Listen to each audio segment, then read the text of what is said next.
Hi hello ನಮಸ್ಕಾರ. ನಾವಂತೂ ಇವತ್ತು ಹುಬ್ಳಿ ಟು ಬ್ಯಾಂಗ್ಳೂರ್ಗೆ ಬಂದು ರೀಚ್ ಆದ್ವಿ. ಬೆಳಗ್ಗೆ ಬಂದು ರೀಚ್ ಆದಮೇಲೆ ಸ್ವಲ್ಪ ಹೊತ್ತು ಫ್ರೆಶ್ ಅಪ್ ಎಲ್ಲ ಆಗಿ ಅಪ್ಪಂದು ಕೋರ್ಟ್ ಕೆಲಸ ಆಯಿತು, ಹಾಗಾಗಿ ಹೋಗಿ ಮನೆಗೆ ಬಂದ್ವಿ. ಬಂದಾದ್ಮೇಲೆ ಸ್ವಲ್ಪ ಹೊತ್ತು ರೆಸ್ಟ್ ಎಲ್ಲ ಮಾಡಿಕೊಂಡು ಊಟ ಎಲ್ಲ ಮಾಡಿಕೊಂಡು ಸಂಜೆ ಎಲ್ಲ ಬಾಗ್ಲಿಗೆ ನೀರು ಹಾಕಿ ದೀಪ ಎಲ್ಲ ಹಚ್ಚಿ ನಾವು ಬಂದಿದ್ದು ಕೆಂಗೇರಿ ಕರಗಕ್ಕೆ. ಯಾಕಂತಂದರೆ ಇನ್ನು ಕೆಂಗೇರಿಲಿ ಇನ್ನೂ ಉತ್ಸವ ಇತ್ತು, ಹಾಗಾಗಿ ನಮ್ಮ ಮಮ್ಮಿ ನಮ್ಮನ್ನು ಅಲ್ಲಿ ಕರ್ಕೊಂಡ್ಬಂದಿದ್ರು. ನಮ್ಮ ಮಮ್ಮಿ, ನಾನು, ನನ್ನ ತಂಗಿ, ತಮ್ಮ ಎಲ್ಲರೂ ಸಹಿತ ಬಂದಿದ್ವಿ. ಸೊ ಬಂದ ತಕ್ಷಣನೇ ನನಗಂತೂ ರೋಡ್ ತುಂಬ ಲೈಟಿಂಗ್ಸ್ನ ನೋಡಿ ತುಂಬ ಖುಷಿ ಆಯಿತು. ಎಂಟ್ರೆನ್ಸ್ಗೆ ಗೋಪುರದ ಒಂದು ಅಟ್ರಾಕ್ಟಿವ್ ಆದಂತಹ ಆರ್ಚ್ ಥರ ಗೋಪುರವನ್ನು ರೆಡಿ ಮಾಡಿದ್ರು. ಅದನ್ನೆಲ್ಲನೂ ಸಹಿತ ನಾನು ಕ್ಯಾಪ್ಚರ್ ಮಾಡಿಕೊಂಡೆ. ಹಾಗೇನೆ ಒಳಗಡೆ ಎಂಟ್ರಿ ಆಗ್ತಿದ್ದಂಗೆನೆ ಇದು ಬಂದು ದುರ್ಗಮ್ಮ ಮತ್ತು ಯಲ್ಲಮ್ಮನ ದೇವಸ್ಥಾನ. ಇಲ್ಲಿ ಏನಂತಂತಂದರೆ ಇದು ದೇವಸ್ಥಾನ ಇದೆ ಅಂತ ನನಗೆ ಗೊತ್ತೇ ಇರಲಿಲ್ಲ. ಯಾಕಂದರೆ ನಾನು ಮದುವೆಗಿನ ಮುಂಚೆ ಕೆಂಗೇರಿಲೇ ಕೆಲಸ ಮಾಡ್ತಾಯಿದ್ದೆ. ಸೊ ಅಲ್ಲಿ ಅಲ್ಲಿ ಒಂದು ಕಂಪನಿಯಲ್ಲಿ ನಾನು ವರ್ಕ್ ಮಾಡ್ತಾ ಇದ್ದಿದ್ದು. ಅಲ್ಲಿ ವರ್ಕ್ ಮಾಡ್ತಾಯಿದ್ರು ಸಹಿತ ನನಗೆ ಈ ಟೆಂಪಲ್ ಇದೆ, ಇಲ್ಲಿ ವರ್ಷ ವರ್ಷ ಕರಗ ನಡೆಯುತ್ತೆ ಅಂತ ಗೊತ್ತಿತ್ತು. ಇಲ್ಲೇ ಇದೆ ದೇವಸ್ಥಾನ ಅಂತ ನನಗೆ ಸತ್ಯವಾಗ್ಲೂ ಗೊತ್ತಿರಲಿಲ್ಲ. ಆ್ಯಂಡ್ ಇದು ಫಸ್ಟ್ ಟೈಮ್ 50ನೇ ವರ್ಷದ ಉತ್ಸವದಲ್ಲಿ ನಾನು ಎಂಟ್ರಿ ಆಗಿರೋದಂತೂ ನನಗಂತೂ ತುಂಬ ಖುಷಿ ಆಗ್ತಿದೆ.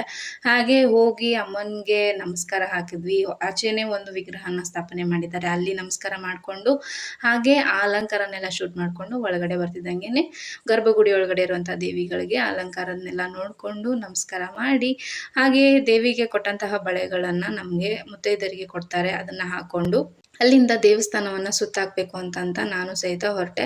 ದೇವಸ್ಥಾನ ಇಷ್ಟು ದೊಡ್ಡದಾಗಿದೆ, ಒಳಗಡೆ ಎಲ್ಲ ಇಷ್ಟು ಚೆನ್ನಾಗಿ ಅಲಂಕಾರ ಮಾಡಿದ್ದಾರೆ, ಇಷ್ಟು ಗ್ರ್ಯಾಂಡ್ ಆಗಿದೆ. ನನಗೆ ಫಸ್ಟು ನೋಡೇ ಇರಲಿಲ್ಲ. ಇದನ್ನು ಫಸ್ಟ್ ಟೈಮ್ ನೋಡ್ತಾ ಇದ್ದಾಗಂತೂ ಇನ್ನೂ ಎಕ್ಸೈಟ್ಮೆಂಟ್ ಜಾಸ್ತಿನೇ ಆಗಿತ್ತು, ಇನ್ನೂ ಹೇಗಿದೆ ಒಳಗಡೆ ನೋಡೋಕ್ಕೆ ಅಂತ. ಹಾಗೆ ನೋಡ್ತಾ ಹೋದೆ. ಗೋಡೆ ಸುತ್ತ ಒಂದೊಂದು ದೇವಿಗಳ ವಿಗ್ರಹಗಳನ್ನು ಹಾಕಿದ್ರು. ಹಿಂದೆಗಡೆ ಏನು ಉತ್ಸವದ ಮೂರ್ತಿ ಥರ ಕೂರಿಸಿದ್ರು, ಇನ್ನು ಚಾಮುಂಡೇಶ್ವರಿ ತಾಯಿ ಥರ, ಆಮೇಲೆ ಈ ಕಡೆ ಯಲ್ಲಮ್ಮ.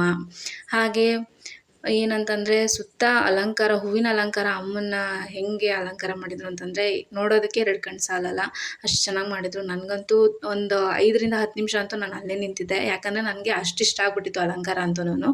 ಹಾಗೆ ಅಲ್ಲೇ ಒಂದು ಸ್ವಲ್ಪ ಹೊತ್ತು ನಿಂತಿದ್ದು. ಹಾಗೆ ನಮಸ್ಕಾರ ಮಾಡಿಕೊಂಡು ಒಂದು ಸುತ್ತು ಕಂಪ್ಲೀಟ್ ಮಾಡಬೇಕಾಯ್ತಲ್ಲ, ಹಾಗೆ ಸುತ್ತಾಕೊಂಡು ಬಂದೆ. ಸುತ್ತ ಹಾಕ್ದಂಗೆಲ್ಲನೂ ಸಹಿತ ಗೋಡೆ ಮೇಲೆ ವಿಗ್ರಹಗಳು ಹಾಗೆ ಕಂಟಿನ್ಯೂ ಇದ್ದೇ ಇತ್ತು. ಒಂದು ರೌಂಡ್ ಸುತ್ತಾಕೋರು ಪೂರ್ತಿಯಾಗಿ ಆ ರೌಂಡ್ ಪೂರ್ತಿ ನನಗೆ ವಿಗ್ರಹಗಳು ಕಾಣ್ತು ಗೋಡೆ ಮೇಲೆ. ಹಾಗೆ ಹೂವಿನ ಅಲಂಕಾರನೂ ಸಹಿತ ಅಷ್ಟು ಚೆನ್ನಾಗಿ ಮಾಡಿದ್ದಾರೆ, ಅದನ್ನು ಸಹಿತ ನಾನು ಕ್ಯಾಪ್ಚರ್ ಮಾಡಿಕೊಂಡು ಈ ಕಡೆ ಮುಂದೆ ಎಂಟ್ರೆನ್ಸಿಗೆ ಬಂದೆ. ಅಲ್ಲಿ ನಮ್ಮ ಅಮ್ಮನೂ ಸಹಿತ ಒಂದು ರೌಂಡ್ ಹಾಕ್ಕೊಂಡು ಬಂದು ದೇವಿ ಮುಂದೆ ಇರುವಂಥ ಕುಂಕುಮನ ಹಚ್ಕೋತಾ ಇದ್ರು. ಅಲ್ಲಿಂದ ನಾವು ಸಹಿತ ನಮಸ್ಕಾರ ಮಾಡಿಕೊಂಡು ಆಚೆ ಬರೋಕ್ಕೆ ಅಂತ ಹೊರಟಿದ್ವಿ. ಬಟ್ ಆಚೆ ಬರಬೇಕಾದ್ರೆ ಗಣಪತಿ ಕುತ್ಕೊಂಡು ಏನು ಡೋಲು ಭಜನೆಯನ್ನು ಮಾಡ್ತಿರೋದನ್ನು ಒಂದು ವಿಗ್ರಹಗಳ ಥರ ರೂಪದಲ್ಲಿ ಇಟ್ಟಿದ್ದಾರೆ. ಅದು ಒಂದು ರೀತಿ ತುಂಬ ಅಟ್ರಾಕ್ಟಿವ್ ಆಗಿತ್ತು, ಜನರಿಗೆ ನೋಡೋದಕ್ಕೂ ಅದೊಂಥರ ಚೆನ್ನಾಗಿ ಅನಿಸುತ್ತೆ. ಆ್ಯಂಡ್ ಅದನ್ನೆಲ್ಲ ನೋಡಿಕೊಂಡು ವೀಡಿಯೋಗಳನ್ನ ಮಾಡಿಕೊಂಡು ವಾದ್ಯಗಳನ್ನು ನುಡಿಸ್ತಿರೋದನ್ನು ಸಹಿತ ಇಟ್ಟಿದ್ದಾರೆ. ಒಂದು ಸೈಡ್ ಒಂಥರ, ಇನ್ನೊಂದು ಸೈಡ್ ಇನ್ನೊಂದು ಥರ ಇಟ್ಟಿದ್ರು. ಅದನ್ನೆಲ್ಲ ನೋಡ್ಕೊಂಡು ಆಚೆ ಬರ್ತಿದ್ದಂಗೆ ಕರಗ ಹೊತ್ತಂತಹ ಸ್ವಾಮಿಗಳು ಸಹಿತ ಸಿಕ್ಕರು. ನಮ್ಮ ಪುಣ್ಯನೇ ಅಂತ ಹೇಳ್ಬೋದು ಅವ್ರು ಸಿಕ್ಕಿದ್ದು. ಅವ್ರಿಗೂ ಕಾಲು ನಮಸ್ಕಾರ ಮಾಡಿ ಆನ್ ದಿ ವೇ ನಾವು ಹೊರಟ್ಬಿಟ್ವಿ. ಆ್ಯಂಡ್ ಅಲ್ಲಿ ಸಹಿತ ಪಲ್ಲಕ್ಕಿ ಹೊತ್ತು ಮೆರವಣಿಗೆ ನಡೀತಾ ಇತ್ತು ಕೆಂಗೇರಿಲಿ. ಆನ್ ದಿ ವೇ ನಾವು ಕಾರಲ್ಲಿ ಬರ್ಬೇಕಾದ್ರೆ ಅದನ್ನು ಸಹಿತ ಶೂಟ್ ಮಾಡಿಕೊಂಡು ನಾವಂತೂ ಮನೆ ಕಡೆಗೆ ಬಂದ್ವಿ.